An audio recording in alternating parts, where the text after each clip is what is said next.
Dukhan. Semalam kita dah sampai pada ayat yang ke-6. Ayat yang ke-6 setelah Allah terangkan tentang realiti kehidupan di dunia ini, kebergantungan kepada Quran.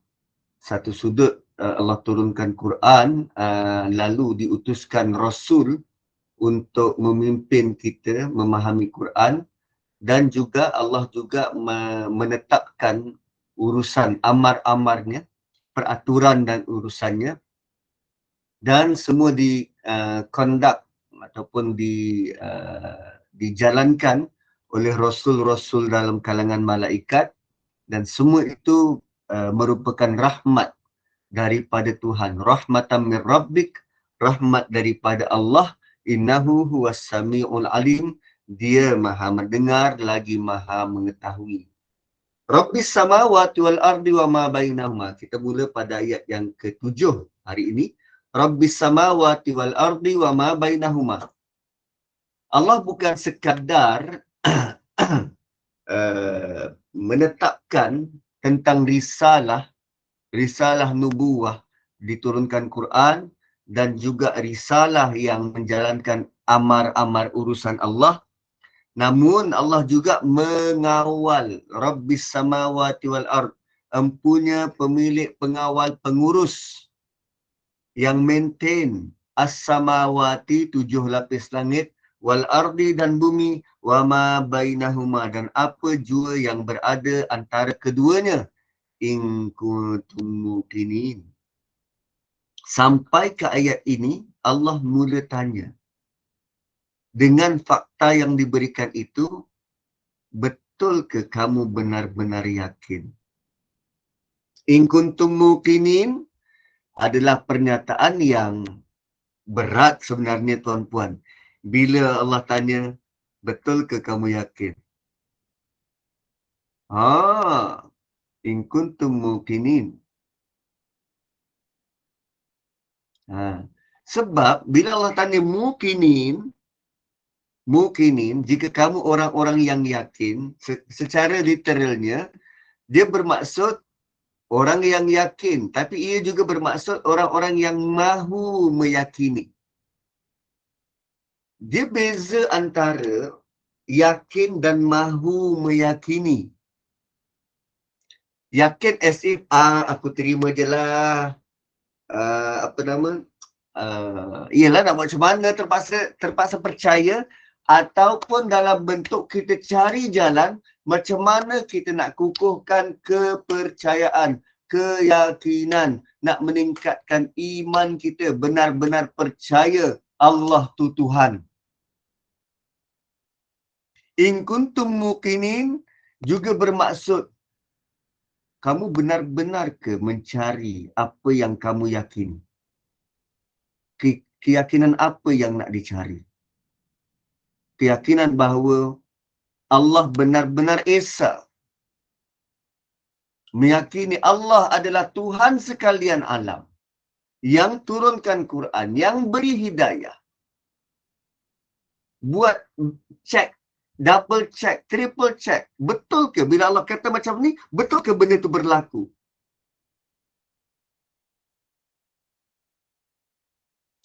Sebab kita boleh kata kita yakin, tapi bila diuji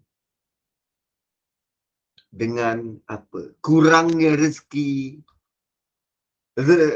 yang cukup-cukup, diuji berkali-kali. Ada yang kata, sampai ada yang mengatakan, kenapa aku asyik diuji? Kenapa tak orang lain? Kenapa aku je yang tak naik pangkat? Semua rakan-rakan aku satu batch semua dah naik pangkat. Kau betul meyakini Tuhan yang berkuasa ke? In kuntum muqinin. Satu kot surah ni dinamakan Dukhan, asap. Bila ada asap, cara kita pandang pun mata kita akan pedih untuk terus beri fokus kepada pandangan. Asap menjadikan dia kabut, kita tak nampak benda yang sebenar.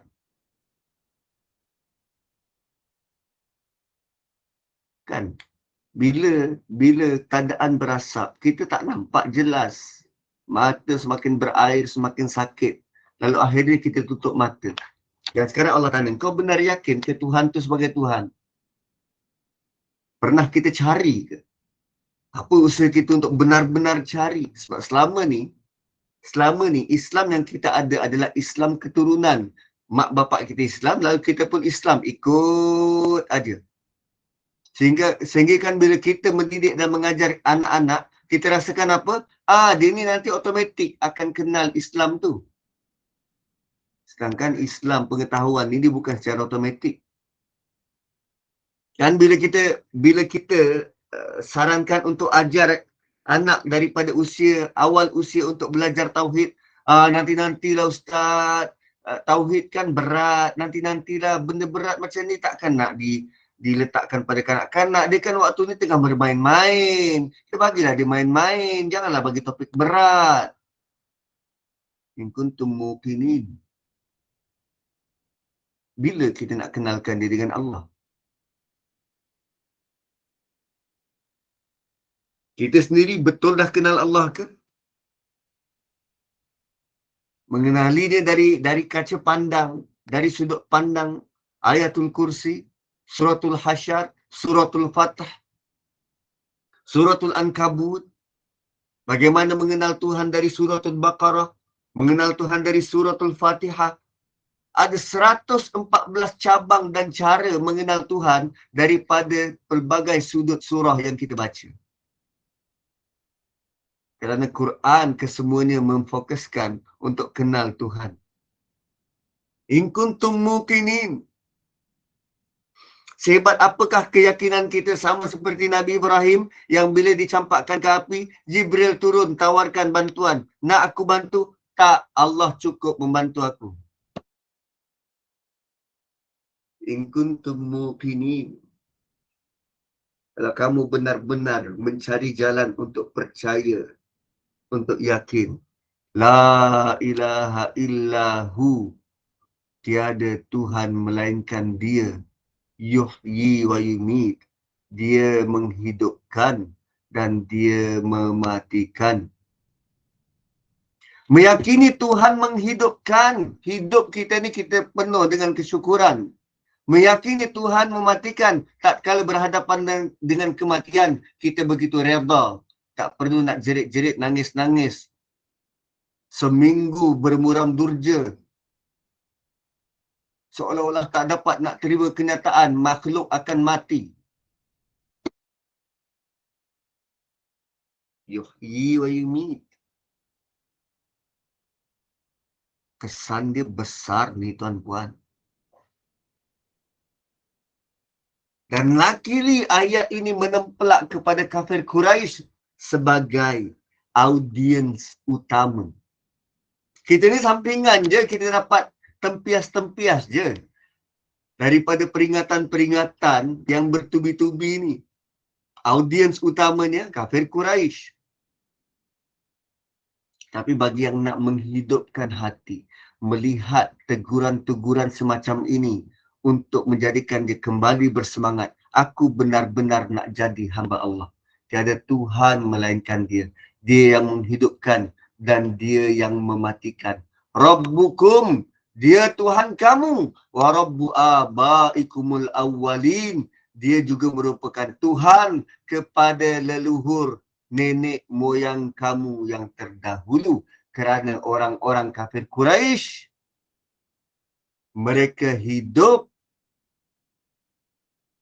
mengamalkan agama, mempertahankan status quo, pegangan nenek moyang terdahulu. Alasannya apa? Takkan kami nak tinggalkan adat dan budaya, hasil warisan nenek moyang kami. Allah kata, Rabbukum, dia ni Tuhan kamu. Juga Tuhan kepada nenek moyang itu. Kamu kena buat sesuatu untuk merubah, membetulkan keadaan. Apa yang mereka buat tak betul. Kamu kena betulkan. So, agama warisan ni, dia ada risiko tuan-puan. Risiko kita jadi selesa. Lalu kita menganggap inilah ajaran yang sebenarnya sebab mak bapak kita buat. Sedangkan cara beragama ialah bagaimana kita laksanakan ibadah berpandukan ilmu yang kita belajar, bukan ikut-ikut dari orang lain. La ilaha illa huwa yuhyi wa yumiit. Begitu juga kita pesan pada anak-anak kita. Apa yang mak bapak buat, jadikan contoh untuk kamu mula beribadah. Tapi untuk beribadah, jangan jadikan apa yang kami buat contoh. Belajar, cari ilmu.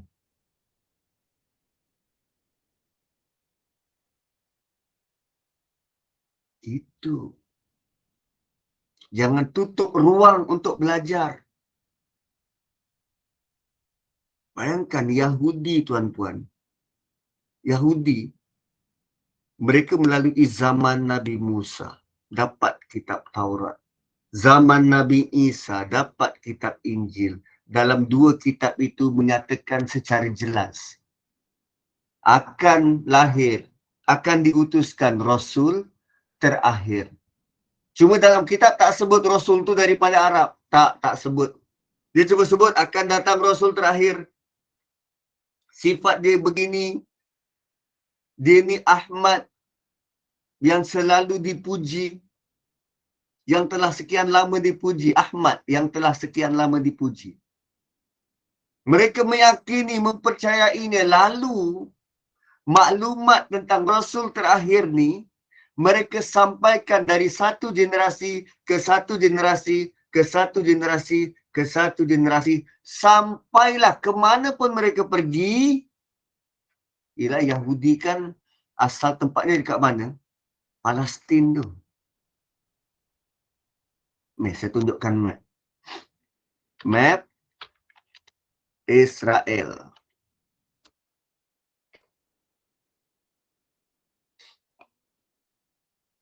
Share this instead. Okey, sini.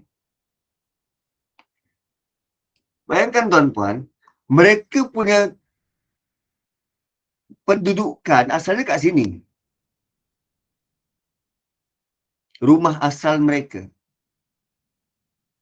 Dan di zaman Nabi SAW, sewaktu Nabi berhijrah dari Mekah ke Madinah, Nabi berjumpa kan dengan Yahudi di Madinah. Asalnya diorang kat sini. Tapi dia dah bertebaran ke Mesir. Kan yang bawa dia masuk Mesir, Nabi Yusuf. Yang dia bawa keluar, yang bawa mereka keluar daripada Mesir, Nabi Musa. Yang dia kata Nabi Musa ni penyelamat. Sampai ke Syria, sampai ke Baghdad. Dan ada penempatan Yahudi di Iran. Kemudian menetap di Madinah. Ada 3 puak besar di Madinah. Qainuqa. Apa lagi? Qainuqa. Apa lagi? Ada 3. Yang besar di Madinah. Nadir dan Quraizah. Quraizah. So, diorang sampai ke sini. Dan diorang tahu akan lahir, akan diutuskan Rasul terakhir. Maklumat itu disampaikan bergenerasi. Berbanding dengan bangsa lain. Bangsa kita dapat Quran. Apa maklumat daripada atuk nenek kita tentang Quran yang kita dapat untuk kita sampaikan kepada anak cucu?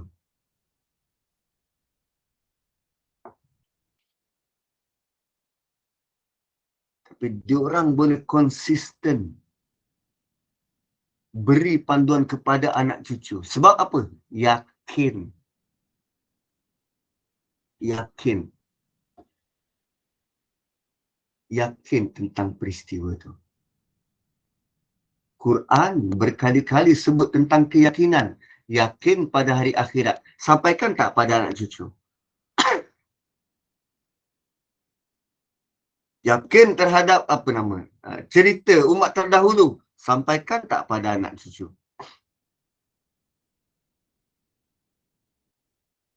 Dan tengok generasi-generasi mutakhir ini. Hubungan dengan Quran. Semakin ke laut. Sebab orang tua dia sebelum tu lagi tak yakin.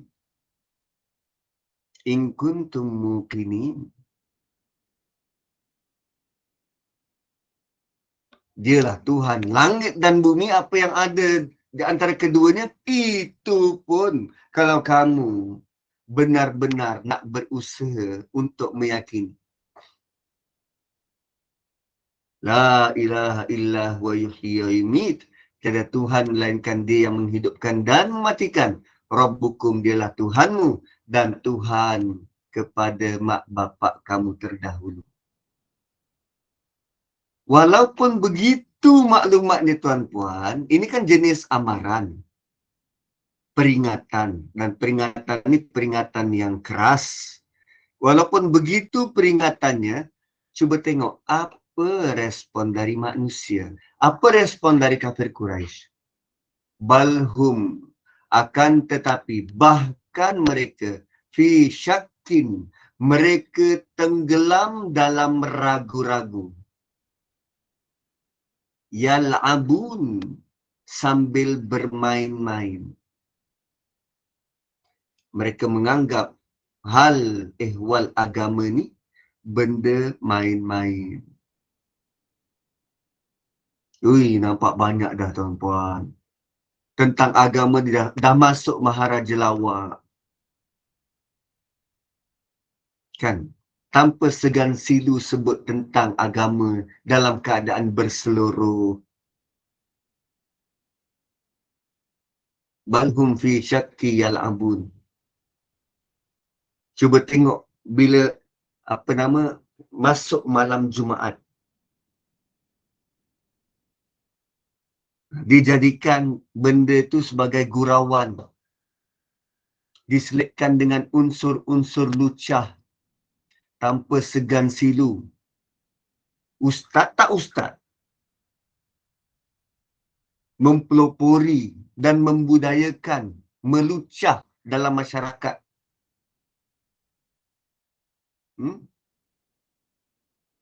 Balhum fi syakki yal'abun. Patutnya malam Jumaat, malam yang mulia. Malam hari raya. Tapi dihiasi dengan ungkapan-ungkapan yang tak sepatutnya. Balhum fi syakki yal'abun. Kalau benar yakin, dia tak buat. Kalau benar yakin, dia takkan lupa. Dia sesekali lupa. Tapi tak berpanjangan. Dan dia tak main-main. Balhum fi syakki yal'abun. Wah. Dan ayat 9 ini adalah ayat pernyataan yang sangat tegas. Tentang agama, jangan buat main-main. Tentang Allah dan ketuhanan, itu bukan perkara main-main. Kerana ada penganut kitab terdahulu yang perkara-perkara suci dalam agama mereka sudah dibuat bahan-bahan lawak. Sebab tu kalau tuan-puan pernah dengar Charlie Hebdo, tak tahu sekarang masih ada ke? Yang kes dulu dia buat karikatur pasal Nabi. Lalu bangkit umat Islam mengecam. Sehingga berlaku pertembungan antara timur dan barat tentang karikatur Nabi. Sebab bagi mereka, Nabi ni bukan orang yang layak dicontohi. Cuba baca Bible. Baca perjanjian lama, perjanjian baru tentang Nabi. Joseph, David, Moses, Solomon. Semua cerita-cerita yang sangat menjijikkan dan menjelekkan. Yang tak patut dicontohi. Manusia yang tak patut dicontohi. Nabi. Tak tahu dia orang boleh tak rasa apa bila cerita tentang Nabi ni. Malah dia buat lawak je. Maka Quran datang membersihkan tanggapan-tanggapan pincang tentang Nabi. Saya pernah berbalas pandangan dengan siapa ya nama dia tu? Ada liberalis Malaysia. Dia juga antara tempat orang-orang liberal ni buat rujukan. Sangkatan dengan Siti Kasim macam tu lah, lelaki. Dia kata dia Quranik dan menolak hadis. Dia Quranik dan menolak hadis. Lalu saya tanya dia, so kalau kita hanya ambil dari Quran, macam mana kita nak perincikan maklumat-maklumat dari Quran itu sendiri kalau bukan dari hadis? Oh, dia kata saya tak tolak semua hadis. Ada hadis-hadis yang perlu untuk memperincikan Quran. Tapi kebanyakan hadis saya tolak. So saya tanya, kalau macam tu, apa fungsi Nabi sebagai Rasul yang bawa Quran? Oh, dia kata Nabi hanya menyampaikan. Nabi juga ada flaw, ada kekurangan. Okey, saya katalah kita tolak. Kita setuju untuk tak terima hadis sebagai sumber hukum. Hanya Quran. Sekarang saya nak tanya, bila saya baca Quran, saya perlu kepada contoh untuk jadi apa? Orang yang suka bersedekah, bagi makan. Kan macam surah Insan tu dia bagi makan. Innama nut'imukum liwajhillah. So nak dapatkan contoh bagi makan kerana Allah ni, dari mana saya nak dapatkan contoh? Contoh mestilah seorang manusia, bukannya malaikat, manusia yang pernah buat. Kalaupun bukan yang pernah buat, tak nak ambil contoh Nabi yang sedang melakukannya, boleh saya jadikan awak sebagai contoh. Awak pernah bagi makan pada orang, macam mana awak rasa waktu bagi makan pada orang? Saya nak jadikan contoh, boleh? Atau keluarga saya nak jadikan awak contoh? Atau orang, murid-murid saya, anak-anak sekolah, nak jadikan awak contoh? Awak sanggup? Segala gerak-geri awak saya perhati untuk jadikan contoh. Awak sanggup?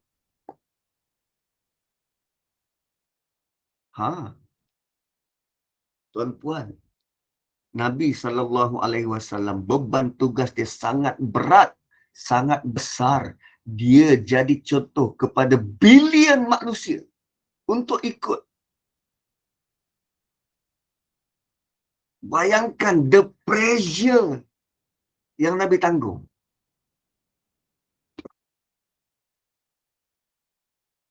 Kita boleh balhum fi syakki yal'abun, dah lah tak yakin, ada ragu-ragu, main-main pula. Wow, dahsyat. Dan dia bukan, betul Allah kata dunia ini la'ibun walahun. Dunia ini adalah main-main dan senda gurau. Tapi tidak agama. Quran tidak. Allah kata dunia. So selain daripada apa yang Allah mention tentang dunia, itu serius. Hari akhirat, itu serius. Balhum fi syakki yal'abun. Maksud serius ialah Allah nak kita beri fokus, tumpuan, dan bukan sampingan. Dia menjadi keutamaan. Dia menjadi priority. Kalau main-main ni kan sambil-sambil. Kan, tengah kita masak-masak, beri fokus kepada masak-masak, sementara nak tunggu, kita main-main. Nah, itu maksud main-main ni. Sampingan, sambil-sambil. So, jangan jadikan agama ni sampingan, sambil-sambil. Sementara masak, nak tunggu nasi masak, sambil-sambil tu baca Quran. Tak. Dia bukan sambil-sambil. So, bila kita buat secara sambilan, kita tak serius dan tak fokus. Kita kena setkan masa. Start daripada pukul ni sampai pukul ni. Aku nak fokus baca Quran. Bukan sampingan. Gitu. Balhum fi syakki yal'abun. Dan kerana sikap mereka yang suka main-main tu. Suka main-main. Allah ada sebut dalam surah yang lain tentang perkara ni. Allah ada sebut dalam surah Tur. Dalam surah Tur tentang main-main ni. Kejap ya. Surah Tur, surah yang ke-52. Kita tengok dulu ayat mana.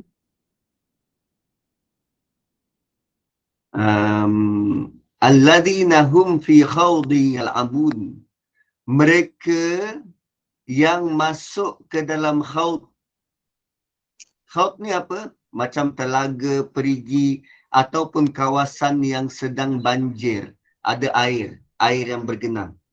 So mereka yang masuk ke dalam khawd ni yal'abun, dalam keadaan bermain-main. So tuan pun bayangkan, kalau ada banjir, kalau ada kawasan yang banjir, katalah macam ni, kan nampak air je semua. Kan nampak air je semua. So kanak-kanak bila nampak macam ni, apa dia rasa? Wah, air banyaknya. Jom main. Okay? Jom main. Kita orang tua, kita aware tak ada bahaya ke? Mesti orang tua aware. Tapi kanak-kanak, dia tahu ke? Tak. Dia nampak air je. Dia tak nampak apa yang ada kat bawah. Dia tak tahu apa yang ada kat bawah. Lipan ke mungkin, ular ke mungkin, lubang ke, benda tajam ke, bukan nampak kat bawah, semua nampak air kan. So Allah gambarkan orang-orang yang bermain-main ini, sehingga kan kawasan yang begitu bahaya pun dia leka bermain-main. Alladzina hum fi khawdi yal'abun. Kawasan yang begitu pun dia masih nak main-main tanpa dia risaukan, tanpa dia peduli akan ada bahaya atau benda-benda yang mengancam akhirat dia. Sampai ke banjir pun Allah datangkan contoh tuan-puan. Tentang kita perlu beringat untuk masa depan. Dahsyat. Contoh dalam Quran ni dahsyat. Balhum fi syakki yal'abun. Lalu bagi orang yang bermain-main, Allah kata fartaqib yauma ta'tis sama'u bidukhanin mubin. Oleh itu kau tunggu. Oleh itu tunggulah. Tunggulah. Yauma ta'tis sama'u. Hari di mana kami akan datangkan asap tebal. Asap tebal yang jelas. Hari di mana kami datangkan asap yang jelas dan nyata.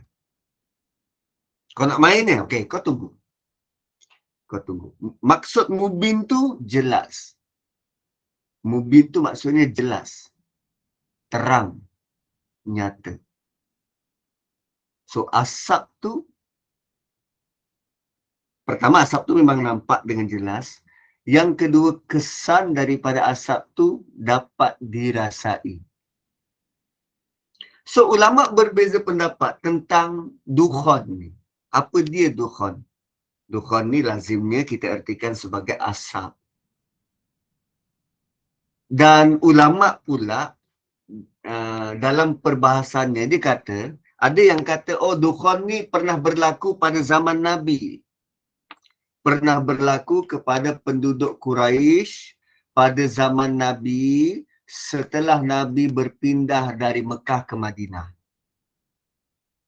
So, bila Nabi keluar daripada Mekah, Allah datangkan ujian besar kepada penduduk Mekah dengan kemarau panjang. Dan kemarau panjang ini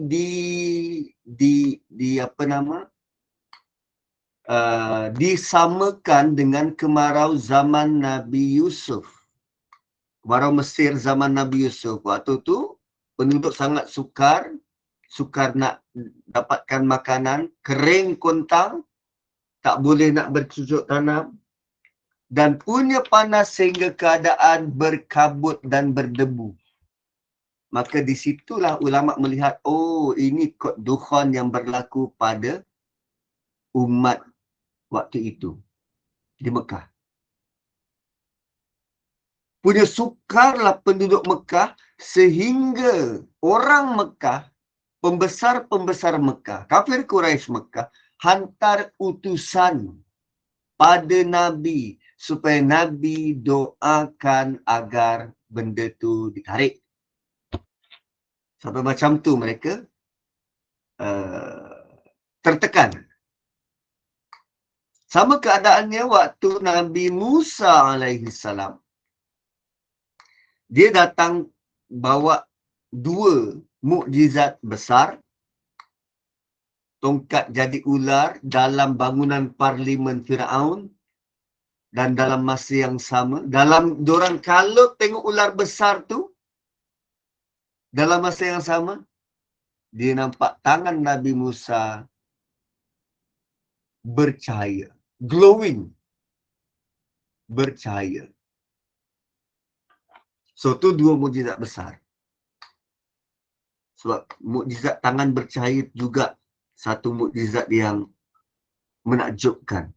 Bayangkan tengah orang kalut tengok ular, kan, perhatian semua tertumpu kepada ular. Tiba-tiba ada satu perkara yang begitu sukar untuk dilepaskan, tangan Nabi Musa bercahaya.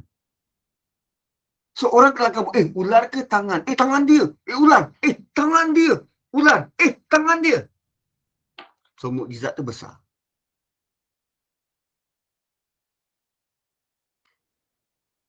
Allah datangkan bentuk yang mengakibatkan manusia tak boleh nak deny benda tu palsu. Tu. So, itu kes Nabi Musa, bukan saja 2, tapi 9 kesemuanya. Allah datangkan peringatan demi peringatan kepada Firaun. Datang katak, datang kutu, air, jadi darah. Sehingga Firaun utuskan orang-orang dia jumpa dengan Nabi Musa, minta Nabi Musa doa agar ditarik bentuk-bentuk bencana. Mereka dah tak tahan. So, dalam ayat ni sama ada peristiwa yang sudah berlaku di Mekah suatu zaman Nabi, atau peristiwa akan datang menjelang kiamat. Menjelang kiamat, Allah akan utuskan dari langit asap yang jelas dan nyata. Maksud fartaqib menunggu dengan mengharap sesuatu akan berlaku. Itu maksud fartaqib. Tunggulah, sesuatu pasti berlaku. Fartaqib juga dia contoh ni macam kita rakyat Malaysia yang menunggu-nunggu keputusan pilihan raya hari itu. Dia bukan menunggu biasa, tak. So, menunggu dengan penuh rasa teruja. Oh, siapa menang? Kat mana lagi menang? Tu fartaqib. So, dukhan lazimnya asap yang berwarna gelap. Asap gelap. Dia macam asap kita bakar tayar kereta macam tu lah. Gelap gitu. Asap tebal. Asap tebal. So, dan bila asap tebal, kita boleh nampak tak? Tak nampak So dari sudut metaforanya, ayat-ayat di atas kenapa mereka boleh main-main, boleh rasa ragu, kerana mungkin pandangan mata mereka sudah ditutup dengan asap tebal ni sehingga tak nampak. Cuba bayangkan tuan-puan, kalau kita lalui satu kawasan yang ada asap tebal, apa yang kita buat? Kekal di situ bermain-main sambil tutup mata gelak-gelak, atau kita lari dari situ? Usaha kita lari itulah. Usaha kita memburu ilmu. Usaha kita lari untuk dapatkan cahaya itulah mengelakkan kita daripada rasa ragu pada Allah dan tidak main-main terhadap perkara agama. Fartaqib yauma ta'tis sama'u bidukhanin mubin. Kemudian apa lagi tentang ayat tersebut? Okey, Allah sebut tentang yaghshan nas hadza azabun alim. Asap itu akan menimpa, menyelimuti, menutupi, cover up seluruh manusia. An-nas, tak kira dia Muslim ke, mukmin ke, kafir ke, munafik ke, semua akan terpalit. Yaghshan nas. Sehingga mereka berkata, sehingga manusia berkata, hadza azabun alim. Azab ini sangat menyakitkan. Sama seperti apa yang orang Quraisy Mekah sebut waktu kemarau panjang tu. Kami dah tak tahan, sangat perit. Sangat perit. Hadza azabun alim, sangat perit. Dulu negara kita pernah dilanda berkali-kali jerebu. Kan sangat perit. Sangat perit. Lalu kerana keperitan itu, maka manusia yang selama ini lupa pada Tuhan,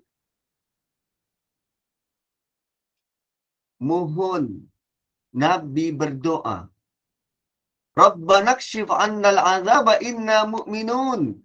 Dia minta Nabi berdoa. Atau ayat ini juga boleh difahami, mereka berdoa. Mereka merayu, wahai Tuhan kami, hapuskan azab ini dari kami. Kami bersumpah, kami berjanji, kami akan mula percaya, mula beriman. Kami baru nak start beriman. Hapuskanlah azab ni dari kami. Tuan-puan, dekat atas Allah sudah kata, in kuntum muqinin. Itu pun kalau kamu nak beriman. Kalau kamu nak mula meyakini, di bawah bila dia dah kena azab, barulah tengadah. Rabbana kshif annal azab. Wahai Tuhan kami, hapuskanlah, singkapkanlah. Kan tadi selimut. Selimut kita tak kata buka selimut. Singkap selimut. So Allah guna perkataan yang paling tepat untuk gambarkan benda tu. Rabbana kshif. Ya Allah, singkapkan selimut. Tu yang kita pernah dengar perkataan apa? Kasyaf, kasyaf. Kasyaf tu bila tirai mata ni dibuka, disingkap. Tu kasyaf. So Rabbana kshif annal azab. Ya Allah, singkapkanlah azab ini dari kami. Ambillah dia, cabutlah dia. Cabut azab ini. Al-azab, azab ini. Waktu kena COVID dulu pun berhari-hari juga kita doa. Ya Allah, cabutlah COVID dari muka bumi. Merayu-rayu kita. Ada tak dengar rayuan yang serupa sekarang di mana-mana? Tak, sebab dah mula senang. Allah datangkan COVID, kita benar-benar merayu. Orang berlari-lari, berusaha nak pergi masjid. Sehingga bila kerajaan tutup masjid, mereka marah pula kerajaan. Tapi tak kalau COVID sudah reda, Kerajaan galakkan pergi masjid, kosong masjid. Rabbana kshif 'annal 'adzab. Ya Allah, singkapkan kami daripada azab ini. Inna mu'minun. Sungguh kami akan beriman. Sungguh kami akan berusaha untuk menjadi beriman. Akan berusaha. Inna mu'minun. Mukmin maksudnya dia sedang berusaha.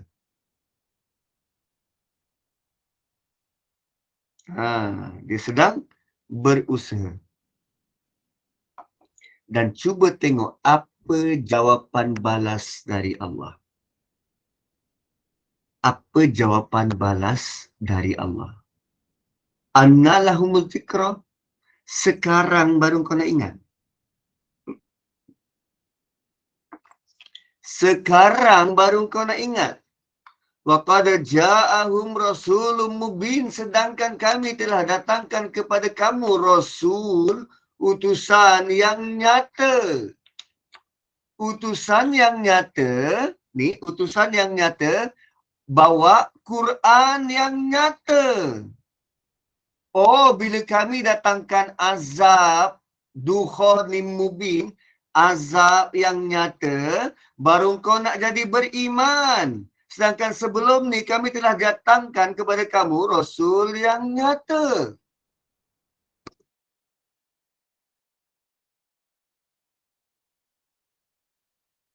Tu, tengok kaitan perkataan mubin. Mubin dari atas, mubin kedua, mubin ketiga, mubin keempat. Ini bukan mubin macam dalam surah Yasin. Jumpa mubin kena baca doa. Allah bagi tahu semua ni sudah jelas. Kamu saja yang tak nampak. Kamu sengaja tak nampak sebab mereka bermain. Kamu menanggap ini semua sambilan sementara je. Buat-buat isi masa kosong. Sedangkan ni semua benda fakta dan jelas.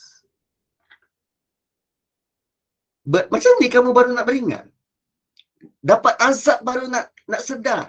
Baru nak jadi beriman. Oh, baru nak yakin.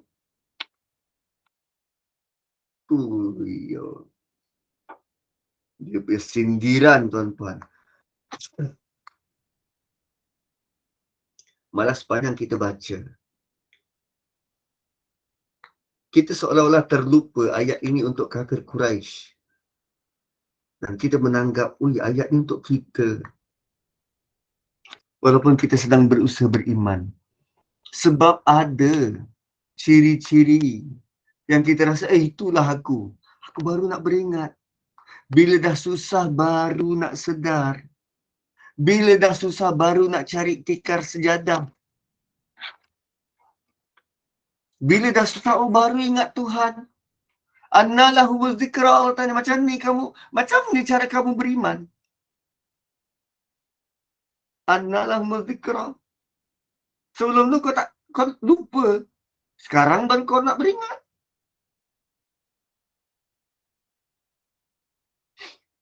Anna ni, perkataan anna tu, dia bermaksud sesuatu yang tidak mungkin berlaku. Apa yang tak mungkin berlaku? Yang diorang kata kami nak beriman. Maknanya Allah nak kata yang mereka tak mungkin akan beriman. Sebab mereka kata apa? Kalau Allah hilangkan balak, baru nak beriman. Sepatutnya mereka terus bertindak beriman, bertaubat. Tak tunggu diangkat azab. Sebab sepatutnya perkara datang azab, datang balak tu menjadikan mereka terus beriman. Bukannya baru nak buat aku janji akan beriman. Itu bermaksud mereka tak akan beriman. Tak akan beriman.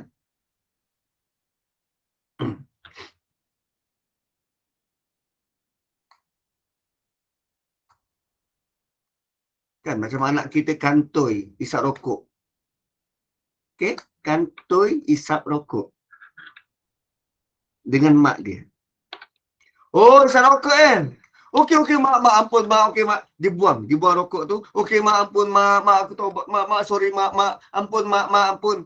Kan nampak dia dah melakukan tindakan buang rokok, buang dia punya mancis, buang kotak rokoknya, tunjuk dia bertaubat kan. Itu dah ada bukti. Bandingkan dengan, oh, isap rokok. Kejap, mak, last. Sedutan terakhir. Lepas ni aku berhenti, mak. Lepas ni aku janji aku berhenti. Tapi masih hisap. Kan lain. So ayat ni yang mereka sebut Rabbana kshif annal azaba inna mu'minun, seolah-olah mereka masih lagi isap rokok. Jap, last. Lepas ni kami janji, kami berhenti. Lepas ni kami janji, kami beriman. Annalahumul zikra. Oh, macam ni kau nak beringat. Lain. Dan Allah sindir dengan begitu tajam. Macam mana cara diorang beriman ni? Macam mana cara diorang beringat ni? Datang balak baru nak ingat Tuhan. Kalau tak ada balak, oh bolehlah buat sambutan. Sambutan apa? Tiap tahun kan kita buat dari dulu. Sambutan tahun baru. Mujur datang PM yang terbaru. Maka diberani umumkan, tak ada dah sambutan tahun baru. Nak buat mercun-mercun, bunga api. Kalau zaman dulu, pantang. Ada sekali lah tak buat sebab bertembung dengan Ramadan. Sebelum tu, tak pernah. Tak buat. Annalahumul zikra. Macam ni kamu nak beriman, nak beringat pada Allah. Tahun yang baru disambut dengan sesuatu yang menggalakkan ikhtilat. Orang kumpul ramai-ramai. Mujur Allah turunkan COVID. Baru ada kesedaran. Oh, tak boleh himpun ramai-ramai ni, takut sakit. Tak boleh himpun ramai-ramai, takut sakit. Bukannya kuatir ikhtilat bercampur lelaki dan wanita, bukan mahram.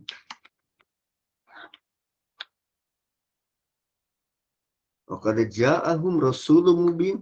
Bukan dah ada rasul bawa panduan cara nak hidup yang jelas dan terang, kau dah ikut. Bila datang balak baru rasa takut. Tu pun takut sebab takut mati. Bukan takut akhirat, tapi takut mati. Wow. Kemudian Allah kata, kamu bukan sekadar itu. Bukan bila Rasul itu datang, kamu abaikan dan buat main-main. Summa tawallau.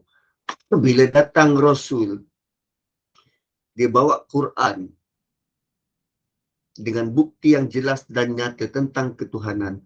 Summa tawallau. Kemudian kamu berpaling darinya. Perkataan summa ni, summa, dia melibatkan jarak masa.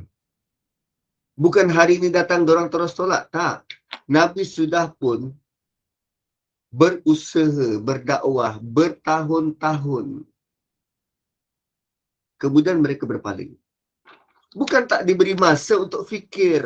Bukan tak diberi masa untuk perhati. Kan tadi saya sebut, Nabi SAW, dia punya weightage, berat, beban, stres yang dia kena tanggung.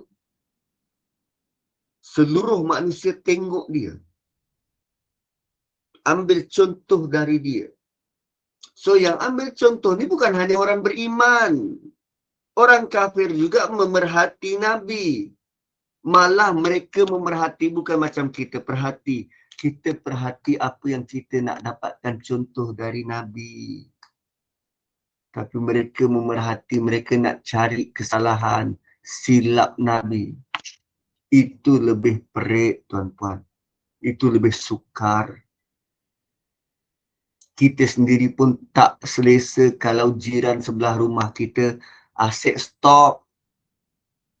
Asyik nak cari salah kita. Kita salah step nak keluar rumah pun dia kutuk, dia perli. Sejak bila keluar rumah boleh guna kaki kanan. Bukankah dekat luar rumah ni semua kejahatan kebinasaan? Kata ustaz, keluar rumah kaki kanan, patut kaki kiri. Inilah bila ada ilmu tak guna. Ui.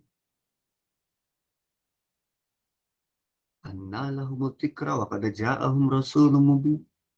Summa tawallaw, lalu mereka berpaling daripada apa yang kami tawarkan. Berpaling dari Quran, berpaling dari sunnah Nabi.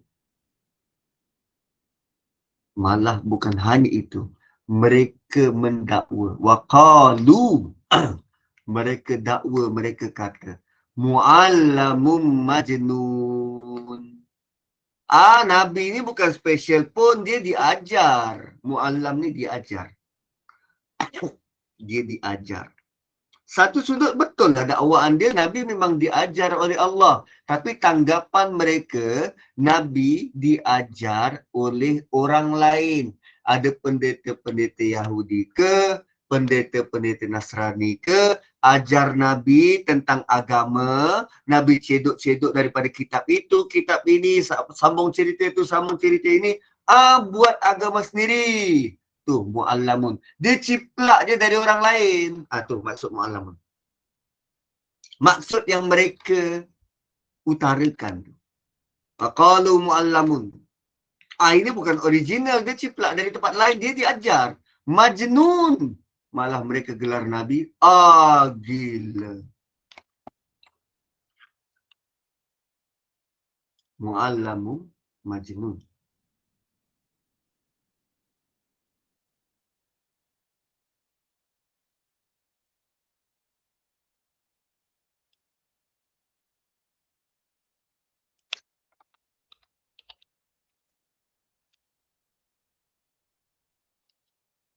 Gitu. Mu'allamun majnun. Okey. Part mu'allamun, kita tahu apa yang mereka dakwa Nabi. Nabi ciplak dari orang lain. Majnun, gila. Kenapa mereka gelar Nabi gila? Dan mereka tak gelar Nabi sebagai penipu. Kan?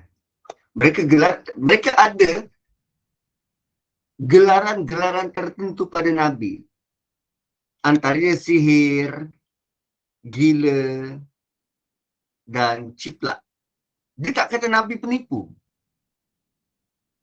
Pembohong, tak. Mereka tak tuduh Nabi dengan tuduhan semacam itu, penipu. Sebab semua orang tahu Nabi jujur.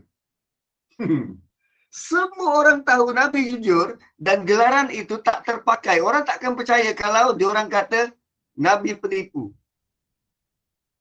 Sebab mereka nampak kejujuran Nabi. So, gelaran-gelaran ini adalah refleksi kepada apa yang Nabi buat. Majnun misal kata.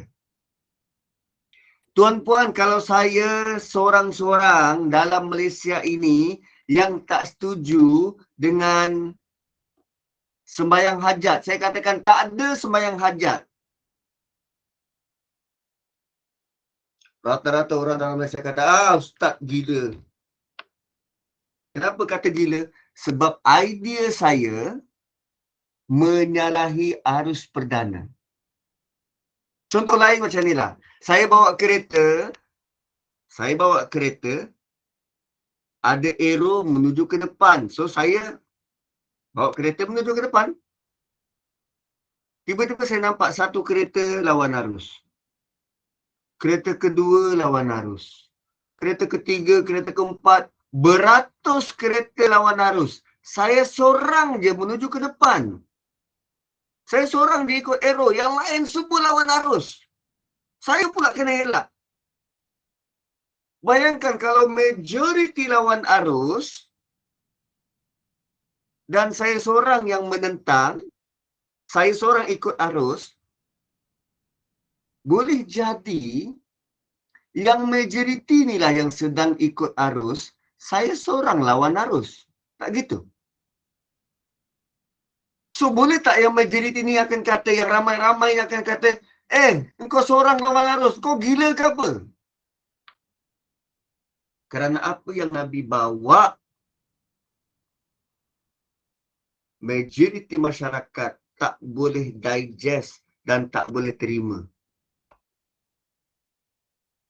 Benda baru. Kadang kita juga kata idea-idea baru, idea-idea luar daripada kotak pemikiran, idea-idea yang tak pernah orang buat sebagai ini idea gila. So kita boleh juga melihat sudut pandang lain. Perkataan mereka ini bukan dalam bentuk makian, tetapi dalam bentuk mereka menyatakan hal yang sebenar. Idea dari Nabi ni idea gila. Lawan arus. Majnun juga kata akarnya janana. Jan dicairkan menjadi jin. Boleh nampak tak jin? Jin tak nampak. Janna ni maksudnya tersembunyi. So jin nampak tak? Tak nampak sebab dia tersembunyi. Janin. Bayi dalam rahim. Janin. Nampak tak? Tak nampak sebab dia dalam rahim. Jannah. Syurga. Boleh nampak tak? Tak nampak. So Majnun boleh bermaksud idea yang dia bawa orang tak dapat nak kecap. Lalu orang panggil dia sebagai gila.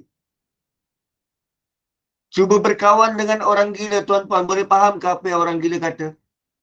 Kenapa kita kata dia gila, Majnun? Sebab apa yang dia buat tu tak tergambar dekat fikiran kita. Orang waras boleh buat begitu.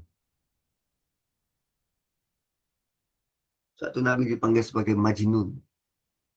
Melawan adat kebiasaan orang-orang Mekah pada waktu itu. Dan Allah kata, korang berpaling dari dia. Summa tawallaw anhu. Bukan sahaja berpaling, tapi korang menuduh dia dengan panggilan-panggilan semacam ini. Wa qalu mu'allamun majnun.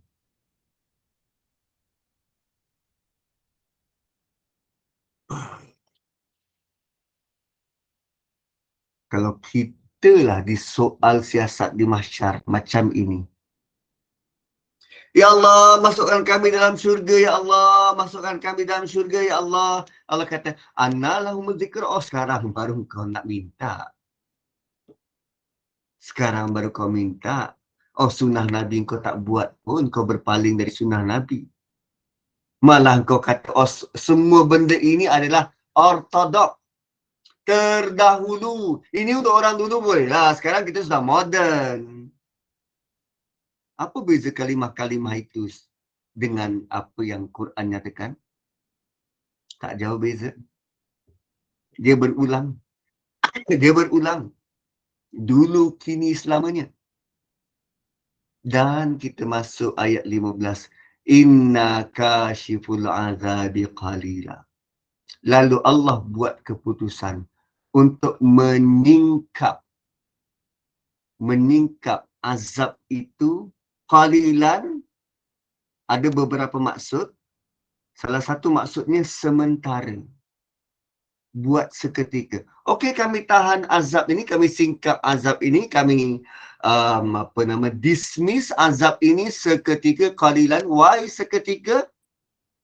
Sebab korang akan diazab dekat akhirat.